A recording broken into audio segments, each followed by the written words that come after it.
Confident, confident, confident. I can be confident, confident, confident, confident. I can be confident at work. Hello and welcome to the Confident at Work podcast. I'm your host and your confidence coach, Anna Manning. We are back to our scheduled programming. The eagle-eyed among you will have noticed that there was no episode last week, which is very unusual for us around here, but we are back. And this week is a good one. So we're talking about coaching the unconscious mind.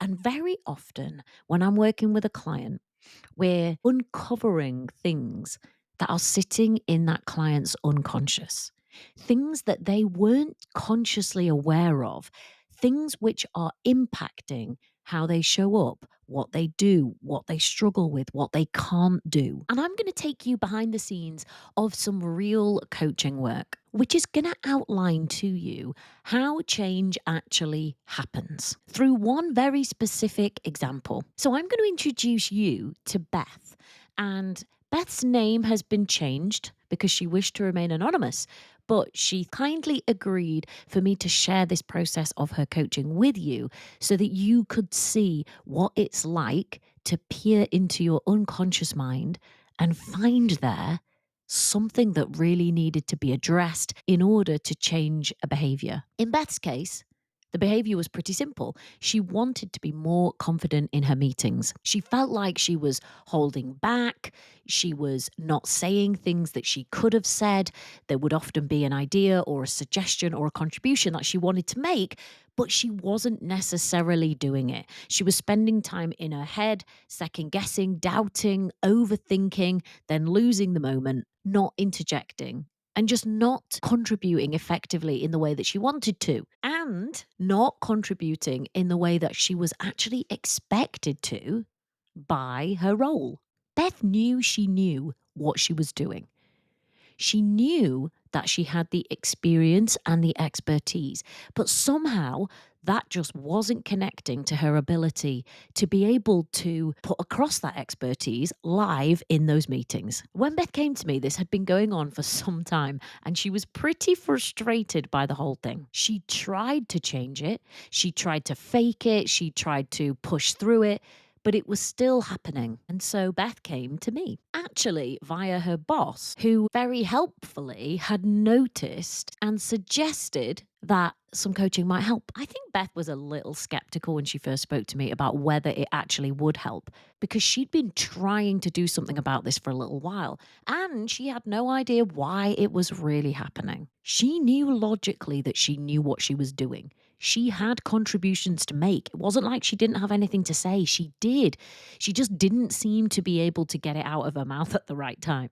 And as you can imagine, that was pretty frustrating for her. Not only because she had good ideas and suggestions and contributions, but she also wanted to show people what her expertise was. But because she couldn't, the doubts had really started to creep in. Should I be in this role? If I can't even put my point across in this meeting, should they have hired me? Right? And you can see how that could lead you into a low confidence cycle, which we really want to try and avoid. But what Beth didn't know was she had what I call an unconscious bind that was creating this problem. It was a hidden internal conflict that was creating the behavior and was preventing her from changing it. So I'm going to take you through what Beth discovered during the course of our coaching and how she was able to change her behavior from not speaking in meetings to speaking confidently and making the point that she wanted to make. I'm going to take you through a 4-step process. And as we're going through this, I want you to keep in mind that if there is a behavior that you want to change, let's say, like Beth, you don't feel as confident speaking in meetings as you would like, even though you know you have the expertise and the experience, there may be an unconscious reason why that behavior is happening. There may be an unconscious reason why you are trying to change it and not succeeding. So just keep that in mind as we go through this example. So this 4-step process goes like this. Step 1, we recognize the unconscious belief. And in Beth's case, this was a bind that she was in. Step 2 was that we found disconfirming knowledge. Step 3 was Beth noticing that disconfirming knowledge in practice. And step 4 was really a step for me. It was about verifying that the change had happened and would be sustained. So I'm going to take you through those in a little bit more detail. So step 1, to recognize the unconscious belief, the unconscious thinking, which was creating the problem. So remember, Beth had no idea why this was happening. She had no idea why she couldn't seem to make the points that she wanted in those meetings, because she knew that she had the expertise. She knew that she had the experience. Logically, there was no reason why she couldn't share what she knew, but she couldn't. Not in the moment. So we started to explore. And I asked Beth to take me to that moment, to really double click into it and go back, see it in her mind's eye so she can feel it in her body. She can notice what's going on around her. And we can kind of recreate that moment so that she can really start to tell me and start to notice what was happening, what she was thinking. And as we went into that, as clients very often do, Beth kind of started to pick up a thread, a metaphorical thread. And when a client does this, I'm interested. They're saying things which they say, I don't know where this is coming from, or, oh, I don't know what this has got to do with it. And I think it's definitely got something to do with it. Let's continue. So Beth's picking up this thread about how there's other people in the meeting and those other people tend to talk too much and they're just those people in meetings. And actually, how does she feel about those people in meetings? She doesn't really like them that much, doesn't think they add that much, and she thinks they just talk for the sake of having their voices heard. Now, as we picked up this thread and we followed it along, we happened upon some unconscious thinking. So a thought pattern, a belief that was in Beth's brain that she didn't have access to on a daily basis. So she didn't know that she was thinking this thing, but she was. And when she was, it was having an impact. And the thing was this: it took a little bit for us to go around it and get to it and really clarify it. But once we clarified it, here it was. If I'm confident and I speak up, I'll be like one of those people, and I don't want that. Interesting, eh? Interesting for Beth, because she had no idea that that's what she was believing. Until she said it and we saw it, she had no idea that within her unconscious mind was the belief that if she's confident and she speaks up, she'll become like one of those people. And she definitely did not want to be like one of those people. She didn't like those people very much, or she at least didn't respect them professionally. Now, let's say somebody had programmed that thought into Beth's brain that said, if you're confident and you speak up, you'll be like one of those people. And she definitely didn't want to be like one of those people.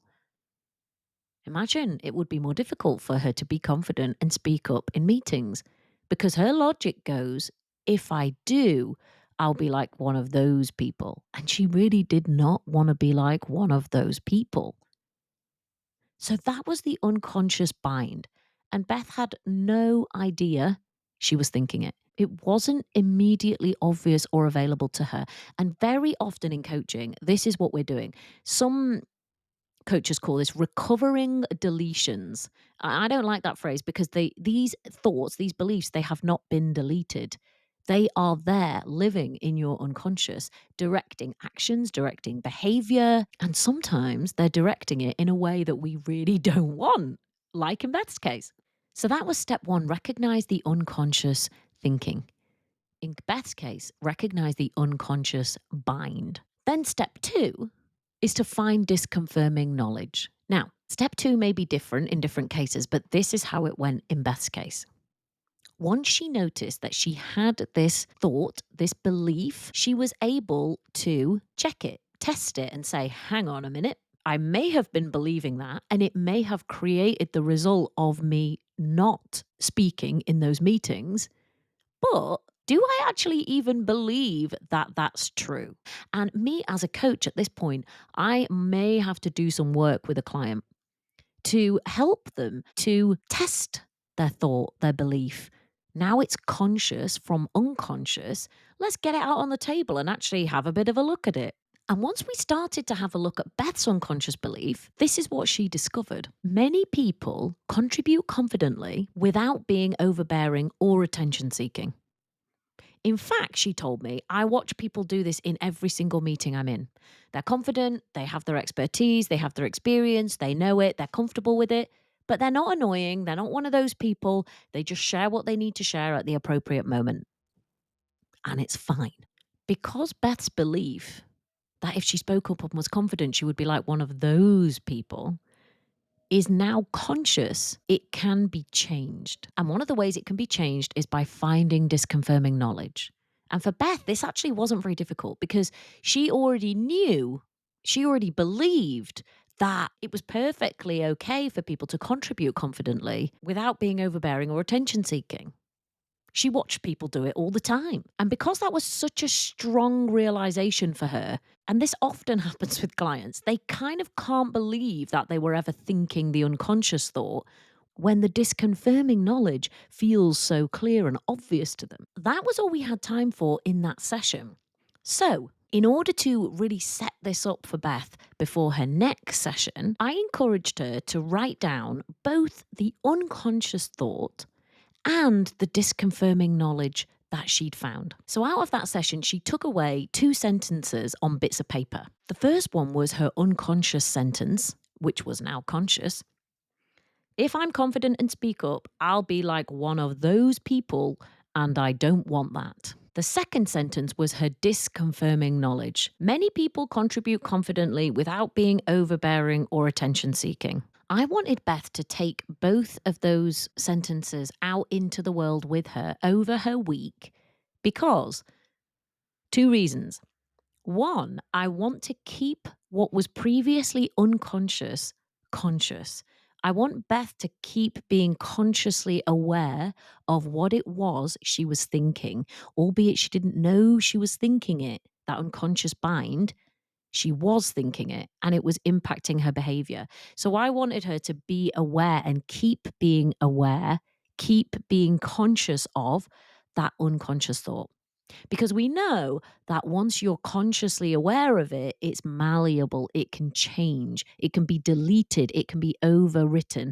And the science tells us that, the science of memory reconsolidation tells us that. But I also wanted her to take her disconfirming knowledge with her because I knew that her being consciously aware of her knowing that many people contribute confidently without being overbearing or attention seeking, I knew that if she took that piece of paper and looked at it a few times over that week, her brain would draw her attention to any person contributing in a meeting confidently without being overbearing or attention seeking. And I knew that that would reinforce that disconfirming knowledge that Beth already have and make it even stronger. So that was step 3 that I wanted Beth to go through, which was noticing that disconfirming knowledge in practice and keeping that unconscious belief conscious in her mind. I hope I'm not blinding you with science and losing you here. I never really explained this level of detail about how change work actually works, but I decided you were ready for it. So here we are. So what I really wanted was for Beth to come back in the next session and tell me how she got on. And in this session, which was great, we managed to do step 4, which is verification. And this step is really for me. So I want to know, how did you get on, Beth? And notice, I wasn't asking Beth to change her behavior. I wasn't asking Beth to practice speaking up in meetings or practice. I wasn't doing any of that. All I was doing was asking Beth to keep her awareness, her conscious, on her unconscious thinking pattern and on that disconfirming knowledge. I didn't ask her to change anything. So she comes back for her session the next week. And I want to know, okay, has Beth's disconfirming knowledge, has her new awareness fully replaced that old belief? And I knew the indicator of that success would be that Beth would have seen a shift both in her thinking, but also in her behavior. So first off, she told me, I noticed people in meetings all week who weren't overbearing or attention seeking, making perfectly valid points, confidently, sharing their expertise, sharing their knowledge, and it was fine, is what she told me. Okay, so I'm thinking, great. And I'm asking, okay, how did you feel when you noticed that? She said, I couldn't believe that I was ever thinking that if I just made the point that I was trying to make, it would turn me into one of those people. It totally wouldn't. She even said that her brain had offered her loads of examples where she, in the past, had been in meetings, making points, being sure and confident in her expertise without being one of those people at all. So once her brain was on it, it was offering examples everywhere of people confidently making a point in meetings that weren't overbearing or attention seeking. And it had even gone one step further and given her examples from her own back catalogue of meetings of where she'd done that too. So at this point, I'm thinking, okay, sounds good. And I want to know, what did you notice then? And she said, I actually found it funny. I found it really funny to think that the whole time I'd been sat there in those meetings, believing, albeit that she didn't realize, that if she was confident and made her point, she would be like an arrogant, attention seeking one of those people. That belief she now found laughable, which is a really strong indicator for me that that belief has been deleted, updated, erased. And over the course of our next couple of sessions, Beth reported back now being able to say what she needed, say what she wanted, be confident and speak up. There was a couple of examples where she said some belief reared its head and she was able to say, we don't worry about that anymore. And then just readjust without any drama and without any overthinking afterwards. So for me, that was job done. Change work happened. Step 4, verification. Change work complete. Off Beth goes into her life. Now, that is just one example, but this way of working, this way of coaching the unconscious mind is applicable in a lot of scenarios, especially when we're talking about feeling confident at work. Because think about it. The clients that I'm working with, they have the expertise, they have the experience, they know what they're doing, but they don't feel as confident as they want to. And mostly they're slightly confused by that. There's no logical reason why they can't be confident, given the fact that they have the expertise, they have the experience, and they have the knowledge. So what does that tell us? Maybe there is something unconscious or multiple things which are unconscious, which are creating the problems they're experiencing. Whether that's stress and anxiety around public speaking, big meetings, interaction with senior colleagues, negative mind chatter, a lot of overthinking conversations or feedback, over preparing, feeling the need to know everything and freaking out if they have to say, I don't know, feeling that imposter syndrome and wondering, why am I even in this job, even though they are, struggling to put themselves out there and say yes to things they want, or struggling to say no, struggling to give difficult or constructive feedback, struggling with conflict, right? All of these things can have an unconscious root. And there's different ways of doing change work. You could just say, I am going to white knuckle these things. I'm still going to be terrified of them, but I'm just going to do them. Like, feel the fear and do it anyway. And sometimes you have to do that. But sometimes you don't have to do that. Sometimes, like in Beth's case, you can figure out the unconscious bind that you're in, and you can delete it, override it, update it with new or disconfirming knowledge that allows you to change more effortlessly. That stops you from having to white knuckle it because it dissolves what the problem was. And this is just one example of hundreds. And if you're an old coaching client or a current coaching client listening to this, you'll probably remember some of the unconscious beliefs that you couldn't believe you were believing once you noticed them. These sessions are always fun because it feels like we're diving through rooms in people's minds, shining a little torch or a little spotlight into areas in their brain where they just didn't know stuff was even in there. And that's always fun. So, I wanted you to know a little bit about how change happens. I wanted you to understand a bit about the process of memory reconsolidation. This is the science behind why this kind of change works. And I wanted you to get a bit of an understanding of how there is often a very logical explanation for why you might be finding something difficult. even if you don't know what that logical explanation is yet. Just like Beth didn't know why she was finding this difficult. Why couldn't she just speak up in this meeting? She knew she had the experience. She knew she had the expertise. Well, there was a very logical reason why. And now you know what it was. Because she was believing that if she was confident and spoke up, she would be one of those attention-seeking, overbearing people. One of those people who she really didn't want to be. And while she had no idea that's what she was thinking, her options were stay silent in those meetings or white knuckle the change. Thankfully, she didn't have to do either. Thank you, Beth, for allowing me to bring a little piece of your change work to the masses. I hope you've enjoyed this episode. I will leave a few links in the show notes. So if you're on your phone or you're scrolling, go and take a look in the show notes now. The first is a free resource that I recommend everybody who listens to the podcast. If you want to feel more confident at work, this is the place to start. Take the free assessment. It's called the Confidence Assessment, and it basically does what it says on the tin.